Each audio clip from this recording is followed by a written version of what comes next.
Welcome to the SAU News Report. I'm Erin Clark. And I'm Charles Davis. And with us here today, we have the director from the Association of Baptist Students, Brother Bob Crank. How are you, Brother Bob? I'm doing good, Erin. Good. Brother Bob, can you just tell us what exactly is your role as the director of the Association of Baptist Students? Well, actually, I lead out in planning the activities and directing the activities that take place during the week at the Association of Baptist Students. Okay. So where exactly is the ABS located? The ABS is located on the southwest corner of the campus, at the corner of North Washington and West University. In fact, it's right across the street from the Wharton Nursing Building. Okay.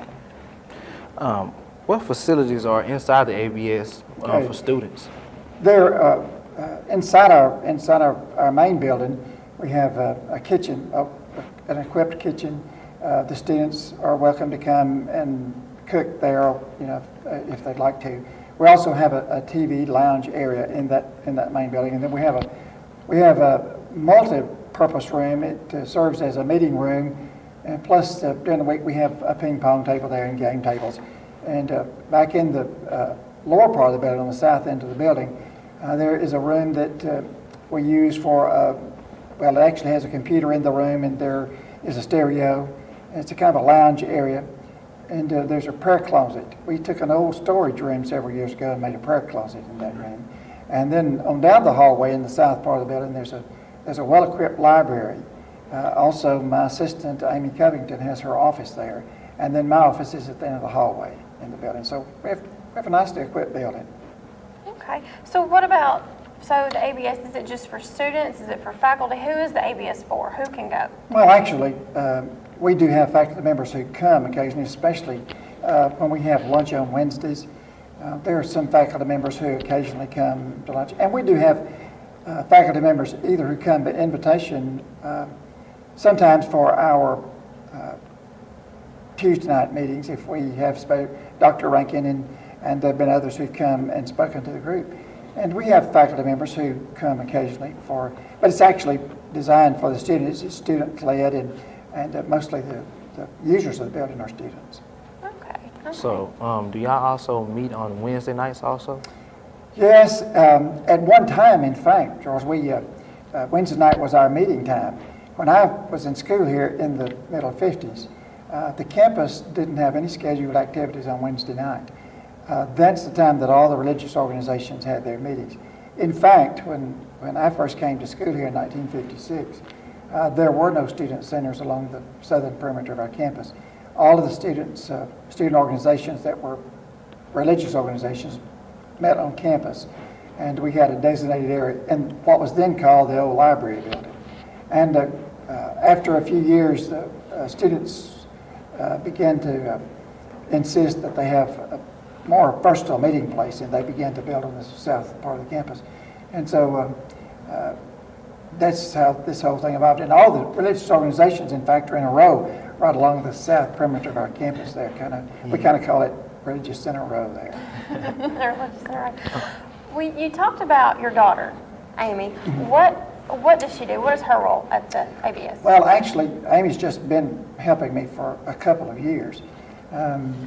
She got to the point in her life that she was able to come and volunteer for some things. And she came to me a couple of years ago and said, I'd like to help the student ministry. And so we sat down and talked, and actually put her in charge of assimilation and outreach. And she became that person who took care of trying to reach out and reach other students and to assimilate all the material that we got together about students, and we keep that in a file. Okay. All right. Well, what about the students at the ABS? When can they come to the ABS? When does the center open? We unlock the student center rather early in the morning. Usually about 6:15 the student center is open, and we leave the student center open until about 11 o'clock at night. On the weekends, like on Saturday night, it may be open until midnight. Mm-hmm. On Saturdays, we try to open the student center somewhere around 9 o'clock in the morning. And on Sundays, we open it in the afternoon from 1 until 5, and then we open again after church services are over, and it's open until 11 o'clock. Are there any fundraisers or anything like that that students can get involved with? Yeah. Yes, in fact, we are, actually, our ministry is supported by about 30 churches in the area who support the ministry. But we do have fundraisers. In fact, we just had a fundraiser not many weeks ago. We sold Krispy Kreme donuts and actually cleared about $2,400.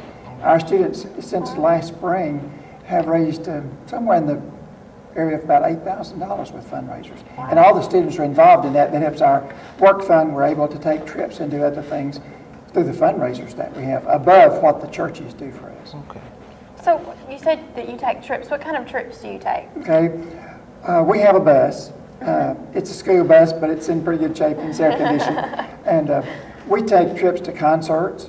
We also have a travel team, a group of students who've given their time to get together skits and devotionals and singing groups. And on Sunday evenings, about once a month, we go to area churches and lead out in worship. We use the bus for, transporting the students and the equipment to those churches. We take other trips. We take mission trips occasionally, and we'll go to visit other ABS centers if that's possible. Even during the week, we'll go and visit with their meeting times. We also take a leadership trip. We went to Branson, Missouri, back in the spring after school was out, to a leadership conference that we put together and stayed there for about a week. So the traveling part is one of the main things that we do as far as extra things, and the bus is real helpful in doing that. Well, what about you said you took a leadership trip. You have like leaders inside of the ABS, or is it students, is it faculty, or is it adults? Who is it? It's just students. Let me explain to you, Erin. Up until about 3 years ago, we're much like every other organization. We had a president, and a vice president, and a secretary. But we found that it became more of a popularity contest as we had election officers. Yeah. And so we looked for something different. I ran across a program in my research on the internet called Deep Impact Leadership. And I got interested in that and studied the program and kind of adapted that to our situation in the Association of Baptist Students. And this past year, what we did at our leadership conference, and you remember since you were on that trip, we adapted that particular conference, and we divided our Deep Impact Leadership into 3 areas. There was the upward team, and the inward team, and the outward team. And the upward team was made up of students who led out in praise and worship, and that was our Tuesday night thrust, where we have a praise band and we have praise and worship. And then there was a prayer team that's included in that upward look. And then in the outward part of that, we have a team of students who stay in contact with churches who support us. They schedule ladies to come at noon on Wednesdays and bring food, and they also schedule times when we go to those churches for programs. Or if we get in a bind for finances, they may have to write and say, we need money. There's also the evangelistic team, which is the outward thrust, and there's an assimilation team. There's a promotion and an ad team that takes care of our promotion, and then there's what we call a silent team. We have a group of guys that are leaders in that team that take care of the physical facilities. They mow the grass and take care of the setting up of chairs and taking down equipment once we're finished. They have a big job. They have a good sized They job. do have a big job. And each one of these teams, these leaders on the teams, what they try to do is recruit transfer students or incoming freshmen to serve on their team. That way, when those leaders that are on that Deep Impact team have graduated, we have a core of students that we can bring up to be leaders on those teams. Is there do y'all ever hold any services with any other organizations? Occasionally we do. We've done that in the past. At the present time, we have so many things going on. We don't do that a whole lot. If an organization comes to us and says, we'd like to have your support in doing something, we try to cooperate with them. Tuesdays and Wednesdays are our main meeting times, and those 2 days are really full of all the things. And we try not to break our schedule. The reason we do that is because once you've missed a week, if you dismiss a TNT meeting, or you dismiss lunch at noon, or you dismiss a Wednesday night Bible study, it's difficult to get back in the groove of doing those same things Back to the because schedule. they're set meeting times, and if you break the flow of those meetings, it's more difficult to get back and promote those meetings. So we try to keep those things on track in the middle of the week. All right. Well, let's talk about you've mentioned Tuesdays, Tuesday night meetings, it's TNT. And so what do you do on Tuesday nights? What goes on Tuesday nights? Okay, actually, our Tuesday night meetings are kind of a laid-back praise and worship time. We have a praise band. We have 2 or 3 or 4 guys that play guitar, drum, djembe, and then we have a group of worship leaders who lead us out in praise music, and we usually have 3 or 4 or 5 praise songs and maybe some special music.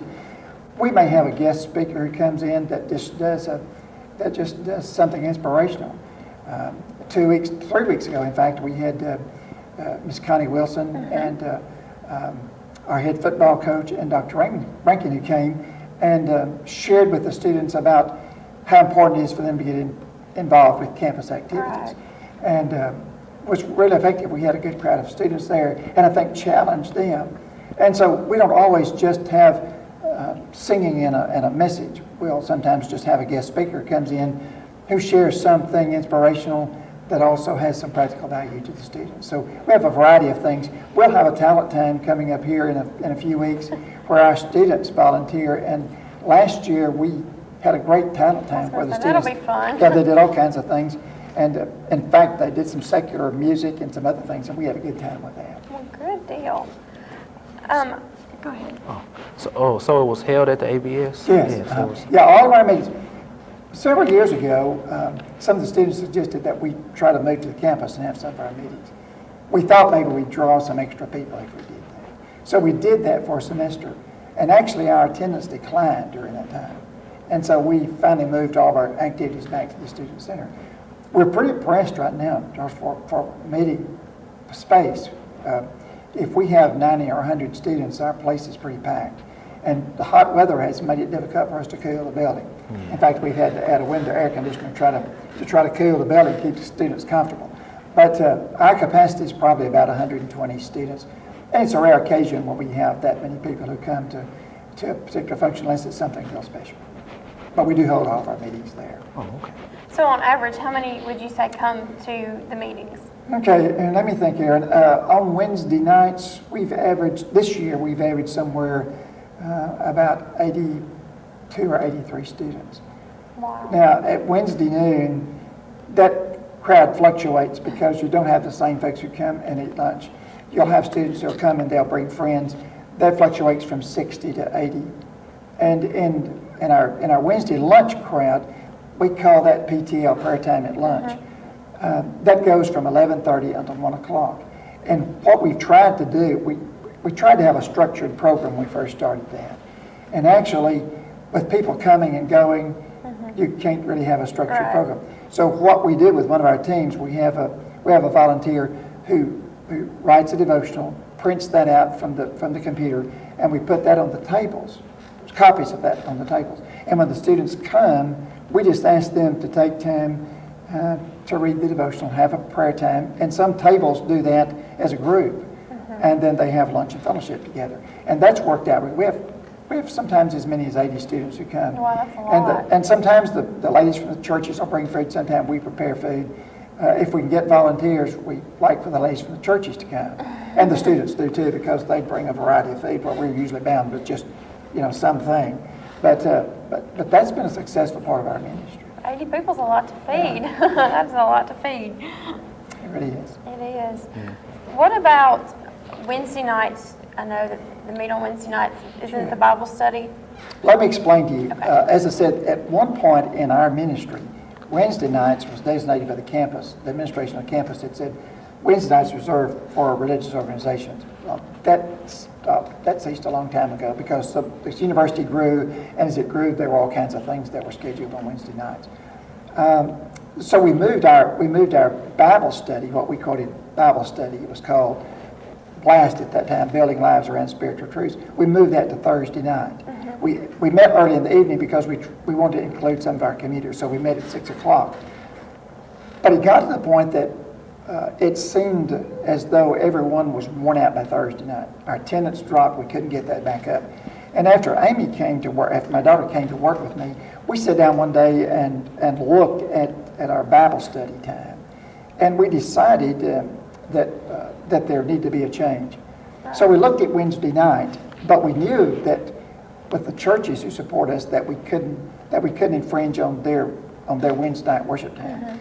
And so we looked at a time beyond that, and we decided on 8:30, which may seem rather late. Right. But the way college students function, it's not that late. And so we decided to do a Bible study on Thursday nights.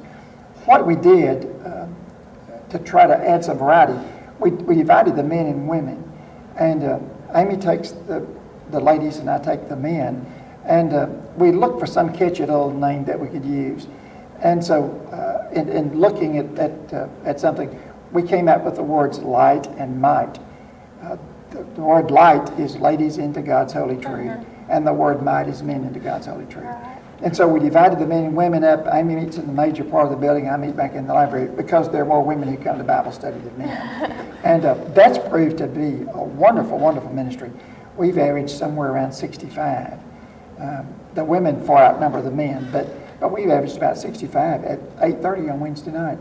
And what we found to be so good about that is that we have Tuesday night, Wednesday noon, and Wednesday night, and our major part of our ministry is over right in the middle of the week. That frees us to do other things on Monday, Thursday, and Friday.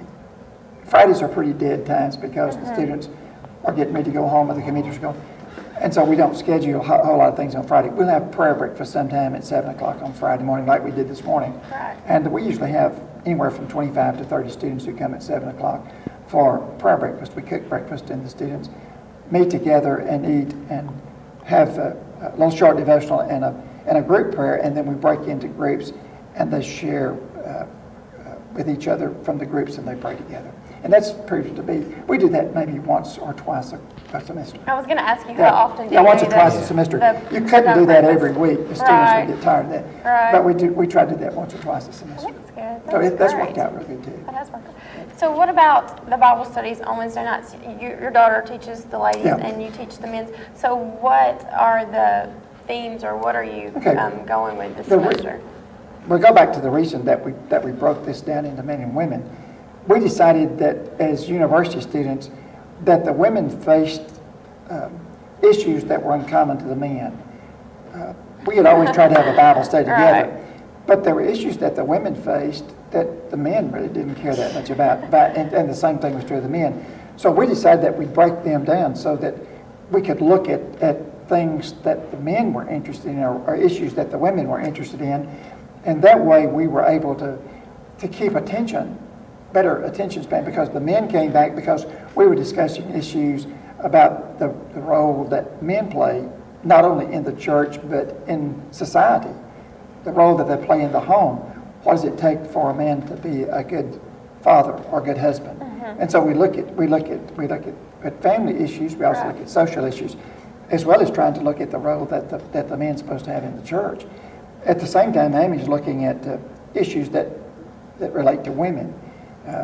They went through a study called The Virtuous Woman, where they talked about purity in the lives of the women and what God expected from them. And so we're able to do that on a basis with just the men and the women by dividing the groups. Yeah. So do you have like a men's and women ministry?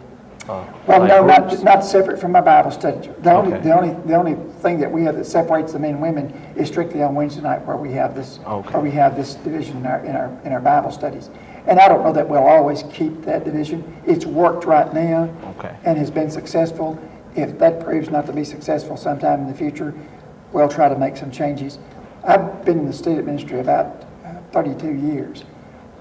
I've been here and have been at Stephen F. Austin State University in Nacogdoches, Texas, and I went to Louisiana Tech. Every campus is different, but the thing about the campus here, it's constantly changing. And because that's true, the student ministry has to be changed. And so as time goes, this Bible study format that we have may not work in the future as it's working now. So there may be a time that we may have to make an adjustment or change that altogether. All right. Right. Now, you said that the center stayed open till like midnight on Fridays Yeah. and Saturday nights. What do students do at the center until midnight on Fridays and Saturday nights? Well, actually, Is there yeah. anything for them to do? Yeah, or- well, we have board games, we have the ping pong table, and we also have a couple of computers that the students are able to use. And so if they're in a bind to get something The done. paper road or? Yeah, they are able to use those computers. Some of the students actually come on the weekend and get caught up on their studies if there's some need. I have a computer in my office, and reluctantly I'll let those students come in my office and use my computer if things are real pressed. But the students use the library for it's a good place to study. And the middle room's a good place just to go and relax and enjoy music or conversation if you don't want to watch television. And some of the students come on the weekend and cook. They'll come and actually cook a meal and get away from the cafeteria food or whatever. And they'll come and either use the oven or the microwave to prepare a meal. That wouldn't be me, but that's good that Some other of the ones guys come are and better do cooks that. than the girls Oh, are. well, I So think the they'd guys be come better and than cook me. sometimes. Yeah. It's good to have a place like Yeah, that. the guys come and cook sometimes. Or we have an outdoor grill, and sometimes the students will come and grill burgers or do other things and have a fellowship. It's not a planned ABS activity, but the students get together and make plans and go to concerts and do other things on their own too. Okay. Well, what about, let me see here. I know that, well, there's a lot of things that there is going on through the week that students can do.